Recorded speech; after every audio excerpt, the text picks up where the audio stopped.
देखना, जब तुम, अब देखो पहचान बता रहे हैं कि भगवान के सन्मुख हो, जब तुम प्रभु के सन्मुख होगे तो तुम देखना तुम्हारा उत्साह बढ़ेगा। कभी कभी सत्संग में कहते हैं कि अब उस आनंद की उमंगन को कैसे बताएं। ऐसा समझ लो जैसे किसी का ब्याह तय हो गया हो, संसारी पुरुष का, और उसके मनोनुकूल पत्नी मिल गई हो, और कितना फूला फूला घूमे, या मां के इकलौते बेटे का ब्याह हो, फिर कैसे फूली फूली सबका स्वागत आनंद। अब ये कहां परमानंद में प्रभु से उदाहरण बैठेगा, पर वो तो अद्वितीय है, अचिंत्य है। ऐसे ही चंद्र शाखा न्याय जैसा कि डाल के एक हाथ ऊपर देखो चंद्रमा दिखाई दे रहा है, अद्भुत फूलन, अद्भुत उत्साह। जिस समय भगवत सन्मुख होगे ना, एक ऐसी उन्मत्तता, एक ऐसे आनंद की उमंगन, उसके लिए ललचाओ। जो तुम खोज रहे हो इधर नहीं है, वो इधर है। परमानंद, विज्ञानानंद, क्या क्या भगवान की उस आनंद को महापुरुषों ने सजा करके, बहुत सुख में, परमानंद में। निश्चित निश्चित हम कई बार कहा है कि अगर ऐसा कुछ होता तो हम कह जरूर देते, भले हमारी कमी होती कि हमारी कमी के कारण, पर हम कह देते, बस सच्ची कहते हैं। वो उसी आनंद का ये जितना ये आनंद का जो क्षेत्र माना गया शरीर है, भोग है, इसकी तो दशा ही देख रहे हो। आनंद का स्वरूप प्रभु में। ज्यों ज्यों तुम्हारा प्रभु सन्मुख होकर कदम बढ़ेगा तो तुम्हारे अंदर अद्भुत आनंद, अद्भुत उत्साह, अद्भुत उत्कंठा और एक दिव्य शक्ति, ये भी बात, एक दिव्य शक्ति तुम्हारे अंदर, दैवी संपदा बढ़ने लगेगी, एक अलौकिक शांति रहेगी, दुख सुख में एक समानता का भाव आ जाएगा। कोई भी भोग तुम्हें प्रिय नहीं लगेगा, नहीं खान पान ते भावे है, नहीं कोमल वसन सुहावे है, सब विषय लगे ते खारा है, हरि आशिक का मग न्यारा है। संत जन देखते ही ऐसे लगेंगे जैसे स्नेह संबंधी जन मिलते हैं। अच्छा अच्छा, ऐसे संतों को देखते ही मन नाच पड़ेगा, आज तो हो भाग्य भगवत सन्मुख का, आज तो हो भाग्य, हमें साधु समागम मिला, हमें संत जन मिले। तुम्हारी विलक्षण एक स्थिति होगी, कोई भी द्वंद्व तुम्हें स्पर्श नहीं कर पाएगा। निराशा, चिंता, भय, विषाद, कामना, वासना, ये सब क्षीण होने लगेंगी, केवल भगवत सन्मुखता। जब तक तुम भगवान की तरफ पीठ किए हो, संसार भोगों की तरफ मुख किए हो, तो तुम कुछ भी कर लो, तुम्हें सुख शांति मिलने वाली नहीं। जितना जितना तुम भोग संग्रह, धन वैभव एकत्रित करोगे, उतना ही अशांत और चिंतित और शोकित होते जाओगे। ये महापुरुषों की बात है, देख लो अपने हृदयों को। जितना तुम भोगों की तरफ बढ़ोगे, परिणाम में ये दोष तुम्हारे अंदर आएंगे। जैसे भगवत सन्मुखता, तो कैसे जाने भगवत सन्मुख है? तो बोले जो ही तुम भगवत सन्मुख होगे तो तुम्हारा एक एक क्षण नवीन उत्साह, नवीन उत्कंठा, दिव्य शक्ति और दैवी संपदा, शांति, समता, वैराग्य, प्रेम और संतों को देखकर अपार सुख, ऐसा ये भगवत सन्मुखता का लक्षण। अब यहां बता रहे, चाहे जितना तुम धन वैभव भोग एकत्रित कर लो, भगवत विमुख हो, तुम्हें कभी सुख शांति नहीं मिल सकती। भगवत विमुख का लक्षण क्या है? भय, विषाद, चिंता, राग, द्वेष, वैर, अशांति, द्रोह, दंभ, पाखंड, परिग्रह, हिंसा, कामना, वासना, ममता, दुर्गुण, दुर्विचार, भयानक दुख, ये भगवत विमुख के लक्षण है। जो भगवत सन्मुख होता है, एक भी उनके हृदय में नहीं होते। ये जाचो जाचो अंदर जाचो। भगवत विमुक्ता का लक्षण, मूल लक्षण भोगों में सुख है, इसी में सारे दोष बैठे हुए हैं। और जहां भगवत सन्मुख हुए, तहां तुम्हारा प्रतिपल नवीन उत्साह, नवीन उत्कंठा, दिव्य शक्ति, दैवी संपदा, शांति, समता, वैराग्य, प्रेम, समस्त द्वंद्वों से छूट करके एक अद्भुत आनंद और संत समागम जीवन बन जाएगा। देखो राधा बाबा पूर्ण महापुरुष हैं, कोई इनको जानना थोड़ी साधन साध्य के विषय में, पर आपको ध्यान होगा जब ऋषिकेश में उनके गांठों में बहुत दर्द, वात रोग के कारण, तो वो अपने निजी जन से कह रहे थे, भाई मुझे सत्संग में पहुंचा दो। वो सेवा करते करते शायद श्रमित हो गए होंगे या जो भी, तो उन्होंने बाबा की इस बात का सपोर्ट नहीं किया। बहुत बार कहने पर तो बाबा कहा कि आप ये जानते हो कि हम जा ही नहीं पाएंगे। उन्होंने कहा आप जा ही नहीं पाओगे क्योंकि आपकी गांठ, बोले ऐसा नहीं। फिर जो बाबा ने अंदर बात की, वो जो लिखा था कि भगवान श्री कृष्ण से प्रार्थना की कि प्रीतम मुझे इतनी सामर्थ्य केवल दे दो कि जहां से सत्संग सुनाई देता वहां तक मैं पहुंच जाऊं, और एक बांस डंडा उठाया और बाबा घसीटते हुए वहां गए। इस बात का बहुत प्रभाव पड़ा हृदय में कि इनको कोई साधन साध्य विषय अब जानकारी की आवश्यकता नहीं, पूर्ण महापुरुष हैं, संपूर्ण हैं, उनमें कोई भी, लेकिन ऐसे महापुरुष होते हुए सत्संग की इतनी प्रियता, वो देखो लिखा है साधु एकदम आनंदित हो गए कि आज तो मुझे साधु समागम मिला। ये भगवत सन्मुख का लक्षण, विमुख का नहीं, भगवत सन्मुख का लक्षण। तो हम अपने को जबरदस्ती मुख मोड़ना होगा। अगर हम इसी जन्म में परम कल्याण चाहते हैं, इसी जन्म में सुख चाहते हैं, मुख मोड़ना हो। जबरदस्ती शब्द लिखा है, जबरदस्ती मोड़ना, हटो हटो। जैसे है ना कि अब जिस तुम कगार पे खड़े हो, भारी दरार पड़ गई है, जबरदस्ती हटो नहीं तो गिरने वाले हो, धारा में तुम बह जाओगे, डूब जाओगे। ऐसे ही तुम्हारी वही दशा है जैसे हरी हरी घास खा रहा है बकरा और बकरी से सहवास कर रहा है और बड़ा सुख का अनुभव कर रहा है, पर वो कसाईवाड़े में बंद है। वो ये नहीं जान रहा कि अब की नंबर हमारा आ रहा है गड़ासा चलने का, वो नहीं जान पा रहा है। इसी प्रकार आप खान पान, शौक, मौज मस्ती, परिवार, सांसारिक सुख भोग रहे हैं, पर आपको पता नहीं कि काल के कसाईवाड़े में है। मौत का गड़ासा वो बिल्कुल तैयार किए हुए है, बस समय की देरी है, नंबर आपका ही है। सावधान। इसीलिए कह रहे जबरदस्ती भगवत सन्मुख करो अपने मन को, अपने तन को, अपनी वाणी को, अपनी चेष्टा को। कोई उपाय नहीं है बचने का। आपको दिखाई दे रहा क्या है? तो भयभीत कर रहे हैं, आप देख ही नहीं पा रहे हो, भय तो तांडव मचा रहा है। देख लो, ऐसे जरा सी भूमि हुई, हजारों लोग मकान के नीचे दब के मर गए। ऐसे जल में उफान आई, एक लहर आई, प्रांत का प्रांत नष्ट कर दिया। क्या क्या लीलाएं हो रही प्रकृति की, माया की। हमारा भी तो नंबर आएगा ना कोई तो आएगा, काल का रूप, कहीं ना कहीं कोई रोग, कोई घटना, कोई। और हम मस्त हैं जैसे बकरा हरी हरी घास खा रहा है, ऐसा ऐसा उसको लग रहा है हम बड़े सुखी, ये पता नहीं अगला नंबर हमारा है। तुमको बिना सूचना दिए, बिना राय के तुम्हारी मृत्यु तुम्हारा नाश कर देगी। मृत्यु किसी से राय लेती क्या? या अब हमारी प्रार्थना स्वीकार करें, हम अपना काम शुरू करें, यदि आपकी आज्ञा हो। ऐसा नहीं, अगर ऐसा हो तो कोई तैयार नहीं होगा, कोई नहीं तैयार होगा। बिना आपको सूचना दिए, बिना आपकी राय के वो आपका नाश कर देगी मृत्यु। इसलिए वो सहसा आप पर आक्रमण करेगी, उसके पहले आप सावधान हो जाओ। अब वो कब करेगी कुछ पता नहीं है, इसलिए आपको अभी से, इसी सेकंड से सावधानी करनी है। क्या? एक एक वृत्ति को कृष्णाकार कर दो, प्रियालाल के चरणों में लगा दो। बुद्धिमान उपासक सावधान, तुम्हारी जन्म के साथ ही मृत्यु पैदा हो चुकी तुम्हारी। कितने अनुभवी महापुरुष कह रहे हैं सावधान, जब तुम्हारा जन्म हुआ था उसी समय तुम्हारी मृत्यु भी पैदा हो गई है। बस तुम्हारे साथ चल रही मृत्यु अवसर देख रही है, समय देख रही है, जहां पूरा हुआ वो अपना काम कर देगी। इसलिए प्रतिक्षण तू मृत्यु की दृष्टि में है, शिकार बिल्कुल लक्ष्य पे है। मृत्यु का अंतिम स्पर्श तुम्हारा सर्वनाश कर देगा, शरीर, रुपया, पैसा, कामना, घर, मकान, पद, पदवी, सब।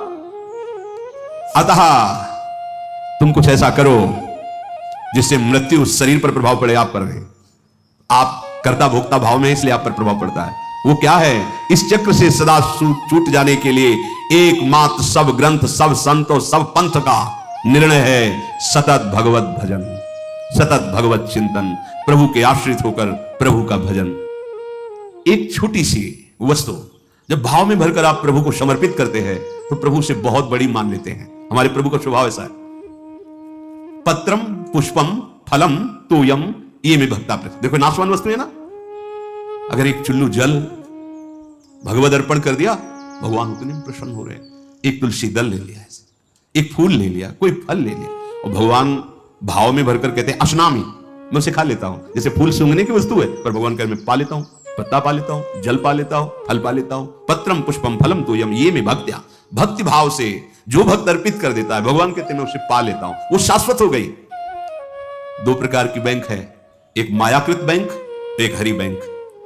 हरि बैंक में वही वस्तु जमा होती है जो त्वदीयम वस्तु गोविंदम तुभ्यमेव समर्पय से होता है। ध्यान रखना, आपके द्वारा दी हुई वस्तु आपको समर्पित है, ये हरि बैंक में जमा हो गया। अगर आप निष्काम भाव से करते तो भगवत प्राप्त हो जाएंगे, सकाम भाव से करते तो आपको बहुत आगे बढ़ करके मिलेगी। और यहां जो बैंक में मायाकृत जमा है, ये सब रद्द, शरीर छूटा, सब व्यर्थ गया। मानव जीवन का एक एक क्षण इतना कीमती है कि उसके बदले में फिर कुछ नहीं है कि हम ये दे करके समय खरीद ले। तो ऐसे समय को केवल केवल महामहिमा में भगवान नाम स्मृति में लगाओ। सब चेष्टाएं हो रही, नाम जप कर रहे हैं, आपका बैंक बैलेंस बढ़ रहा है।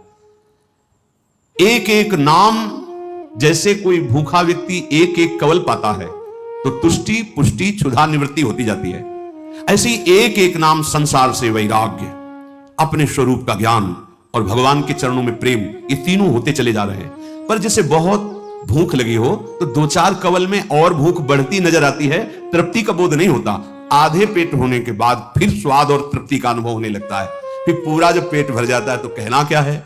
ऐसे ही अभी हम थोड़ा भजन करते तो और जलन बढ़ रही है, यद्यपि वो संसार से वैराग्य, स्वरूप का ज्ञान और भगवत चरणारविंद में प्रेम ये प्रारंभ हो गया है एक एक नाम से। पर जब आप 24 घंटे में कम से कम 12 घंटे का ऐसा अभ्यास बने कि हम भगवत स्मरण परायण, तो आधा पेट मानो हुए, फिर आपको स्वाद मिलने लगेगा, अनर्थ की निवृत्ति होते ही आनंद का स्फुरण होने लगेगा। पर एक एक नाम व्यर्थ नहीं जा रहा, गिनो या ना गिनो। किसी को भ्रम रहता अगर माला से गिनेंगे नहीं तो व्यर्थ चला जाएगा। अरे भाई, गिनना तो आपके मन को लगाने के लिए है। नाम तो अविनाशी है, राधा राधा बोला, नहीं गिनोगे तो फल नहीं मिलेगा क्या? कुछ लोगों को भ्रम होता है अगर गिना नहीं तो फिर वो संख्या ऐसे ही चली जाएगी, लिखा जाएगा नहीं। गिनना केवल मन को लगाने के लिए है। नाम महामहिमा है, गिनो या ना गिनो। अब प्रेमी जन गिनने में नहीं रहते। हाँ, प्रेमी जन तो श्वास प्रश्वास अपने प्रीतम के नाम का वर्तमान में स्वाद ले रहे, उसका और कोई फल नहीं चाहिए। ये जिह्वा पे राधा राधा चल रहा है, हमें सब कुछ मिल गया, बस यही चलता रहे, हम भूलू ना। इतना स्वाद, इतनी महासुख की वृत्ति उदय होती है। सामने प्रियालाल हृदय आनंद की उफान में, जिह्वा पे नाम, अब उसे क्या चाहिए? जो क्षण चला गया वो लौटकर दोबारा तुम्हारे जीवन में नहीं आएगा। बहुत बड़ा घाटा। अगर खाली चला गया तो बहुत बड़ी हानि, बहुत बड़ा छिद्र, बहुत बड़ी दोष वृत्ति हो गई। जरा सा भगवत विस्मरण में अंतर, माया का प्रवेश। का हनुमंत विपति प्रभु सोई, जब तो सुमिरन भजन न होई। श्वास प्रश्वास लगातार भगवान नाम का अभ्यास, भगवत स्मृति। कहीं भी जा रहे हो, कोई भी कार्य कर रहे हो, किसी से भी कोई व्यवहार कर रहे हो, अंदर ही अंदर स्मरण, प्रभु का स्मरण न छूटने पावे। लाभ हरिवंश के नाम उच्चारण, लाभ इससे बड़ा कोई लाभ नहीं। राधा राधा हरि हरि, अगर नाम उच्चारण हो रहा अंदर, बहुत बड़ा लाभ मिल रहा है। 1 लाख रुपया 1 घंटे में कमा लिया और हरि को भूल गए, किस काम में आएगा? और 1 घंटे बाद शरीर छूट गया, 1 लाख रुपया कमा लिया है, हरि का नाम नहीं लिया, आएगा क्या हाथ? और 1 घंटे लगातार नाम जप किया है, भले हमारे पास लौकिक वैभव नहीं है, लेकिन ना तो संताप होगा, न शोक होगा, न चिंता होगी, न भय होगा, एक आनंद, और वो अनंत काल के लिए बैंक में जमा हो गया अविनाशी नाम। ये हमारी समझ में क्यों नहीं आ रहा? लाखों रुपया इकट्ठा कर ली, चिंता है, शोक है, भय है, नाना प्रकार की वासनाएं जल रहे, लाभ क्या मिला? नाम चल रहा है, माना कि आपके पास उतना ऐश्वर्य नहीं है, यथा लाभ संतोष, जितना प्रभु दिए सन, पर आपका हृदय प्रफुल्लित रहेगा, भरोसा बहुत बड़े स्वामी का है, और एक एक नाम आपका जमा हो रहा है। सदगुरुदेव भगवान एक दिन बोले थे, एक एक सेकंड का तुम्हारे हिसाब होगा। ऐसा नहीं है कि तुम नाम जप कर रहे हो, उनके लिए जल रहे हो, कष्ट सह रहे हो, तो तुम्हें किसी को बताने की जरूरत है। एक एक सेकंड का हिसाब होगा और आप निहाल हो जाओगे। वो एक एक सेकंड आपको देख रहा है, आपके एक एक सेकंड की वृत्ति का हिसाब होगा। बहुत उदार दानी है हमारे प्रभु, अति उदार भी सुंदर।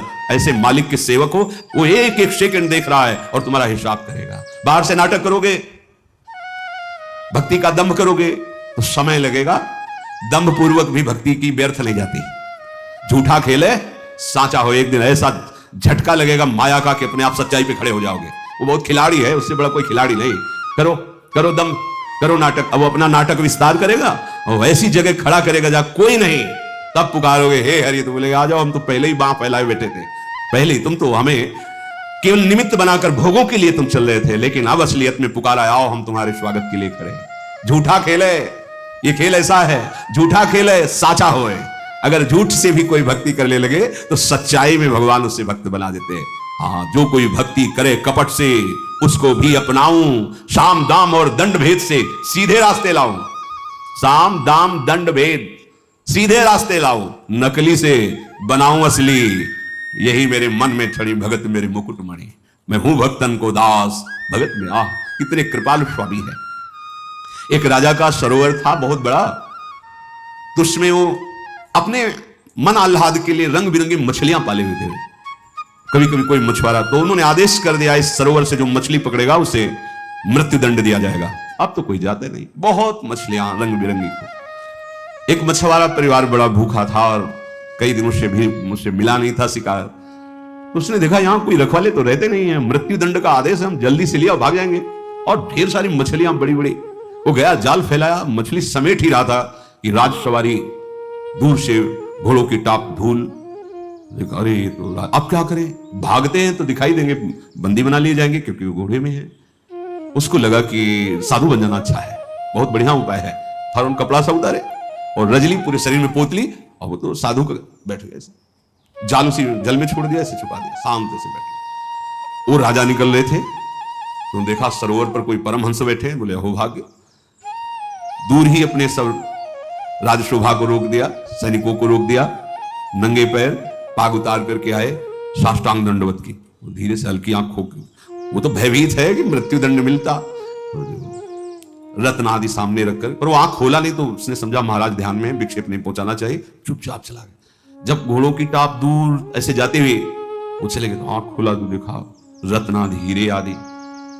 तो उसने विचार किया कर्म तो मैं वो कर रहा था कि मुझे मृत्यु दंड मिलता, लेकिन साधु वेश का सहारा लिया तो मुझ नीच अपराधी को राजा प्रणाम किया और ये रत्न रख के गया। ये जब मैं नकली भाव रखा तो ऐसा हुआ, यदि मैं असली में साधु बन जाऊं तो क्या होगा? अब मैं ना अपने घर जाऊंगा ना आज के बाद कभी मछली मारूंगा, अब मैं सच्चा साधु बनूंगा। बना दिया।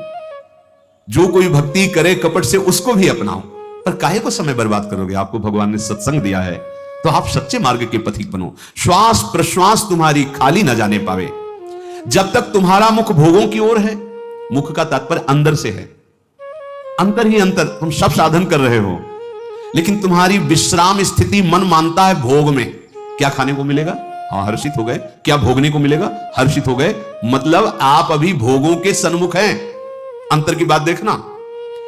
जब तक तुम्हारा मुख भोगों की ओर है तो तुम कह रहे हो कि हम भगवत मार्ग के पथिक हैं, भगवत मार्ग में चल रहे हैं, पर तुम चल भोगों की ओर ही रहे हो, प्रभु की ओर एक कदम नहीं चल रहे हो। जैसे कई बार सत्संग में बताया है, ये बिहारी जो हैं, आप मुख इधर करो छठी करा की तरफ और दौड़ लगा दो तो आपका हर कदम बिहारी जी से दूर होता चला जा रहा है। आप बहुत चल रहे हो लेकिन विपरीत चल रहे हो तो आप बिहारी जी से दूर होते चले जा रहे हो। और ये मार्ग है, लेट जाओ और लेट कर चलो तो समय आएगा पहुंच जाएंगे, क्योंकि आप सही मार्ग में चल रहे हो। आप ऐसे सोए सोए चलो, एक बार लेट गए 10 मिनट फिर लेट गए, फिर एक बार उठे फिर लेट गए, आप पहुंच जाओगे क्योंकि सही मार्ग है। समझो, भाव समझो।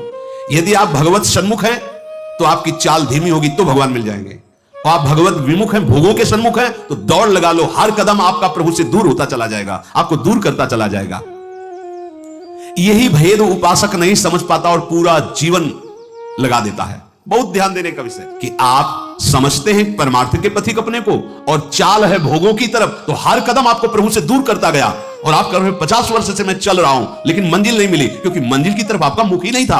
आपका मुख था मंजिल के विपरीत, जो प्रतिकूल से वर्जनम स्थिति होनी चाहिए, वहां अपने अनुकूलता देखी और चल पड़े भोगों की तरफ, तो फिर क्या होगा? आप यही को कहते हैं आकर कि 20 वर्ष से मैं साधन में हूं। क्या साधन में हो? बहुत दौड़ने वाले हो, बहुत दौड़ाक हो, लेकिन विपरीत दौड़ रहे तो फायदा क्या हुआ? अरे धीमी भी चाल हो लेकिन अनुकूल चाल हो तो मंजिल पास है, दूर नहीं है। ये बहुत समझने की बात, बहुत समझने की बात। यही गलती हमसे होती है। महापुरुषों द्वारा स्वादनीय शास्त्र जिसकी जय घोष करता है, ऐसे नाम का अपमान कर रहे हो। तुम्हारे कदम किधर है? किधर है कदम तुम्हारे? तुम्हारी चाल किधर है? पहले देखो ना। अरे सन्मुख होए जीव मोहि जमहि, जन्म कोटि अगनाश होते। मेरे प्रभु कहते करोड़ों जन्म के पापों से क्षण नष्ट कर देता हूं जब सन्मुख होते। सन्मुखता का मतलब समझो, अंदर ही अंदर भोगों को विश्राम मान रहे हो, भोगों को सुख मान रहे हो, मान प्रतिष्ठा को जीवन का लाभ मान रहे हो, तो आपके सम्मुख कौन है? प्रभु है या मान प्रतिष्ठा है या भोग है या संसार है? क्या वेश रख लेना प्रभु की सन्मुखता होती है? क्या उद्देश्य क्या है तुम्हारा? उद्देश्य सन्मुखता होती है। उद्देश्य बहुत बार कहा है, उद्देश्य को आप ठीक कर लीजिए।